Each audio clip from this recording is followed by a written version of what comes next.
I don't understand one thing. Why is no one talking about not getting a job in UK? I mean, I have everyone texting me from UK that I'm not getting a job in my desired field, but then no one is talking about it on YouTube. Everyone is just saying UK is the best place, UK is the best place, and I see everyone going to UK.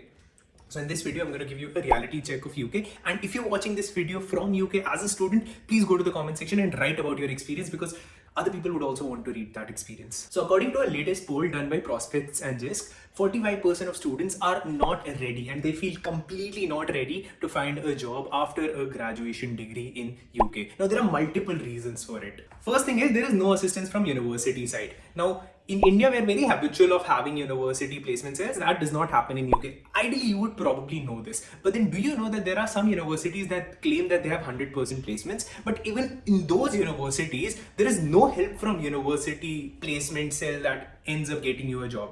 There are university career services. And according to a survey done, only 2% students in entire UK ended up finding jobs using those career services. Now, in those 2% people, majority of the people who ended up getting jobs were British citizens, not international students. Now, you would think that there are some universities that are claiming 100% placement. Are these universities faking the facts? Stats? Are they fudging these numbers? Ideally, no.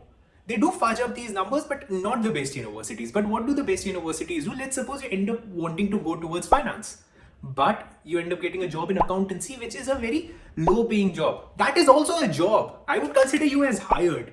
Even though you had high expectations, even though you were looking for something else, but you can find a barista job very easily. That is also a job. So please keep this in mind, that 100% placements, if you look at 100% placements, that can be misleading. Second point is no work experience. I see people from India who are in their last year of college who want to go abroad and study in UK. They're in their last year of college. They've not even got their final grades, and they start applying for UK universities, thinking that they'll do very well after they go abroad, and they ideally would not find job here in India. See, if it is very hard for you to find job here in India, it would similarly be difficult for you to find a job in UK as well. Don't think that it would be very easy to find a job there. First thing. And according to another survey, it was twice more difficult for a person to get a job in UK without work experience as opposed to a person who had work experience. So if you take a few years of good work experience here from India, that would go a long way in helping you towards your final job in UK. But if you end up going like a blank paper to UK, that would be a bad thing only for you. I am not discouraging you, but I'm telling you that if you can find a good job here in India, I would rather want you to take some work experience, so that ideally first you know what type of course you would want to go to, because there are so many students who are in their last year of college, have absolutely no idea about the work environment, have never worked, and they're deciding to take up a loan of 10 lakh, 20 lakh, 30 lakh rupees to go to a British university. I mean, brother, you do not even know what you're going for. At least get an idea what you're planning to go for, and then go. If you end up working 1 year, don't feel like you're wasting your time.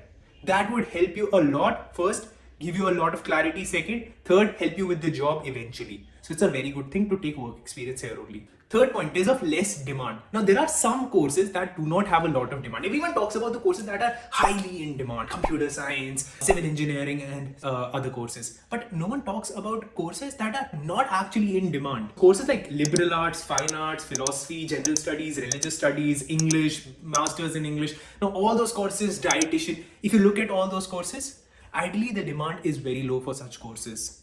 And if you're planning to go for such courses, only if you end up going to a very good university, it's a good idea. Otherwise, it's not a good idea.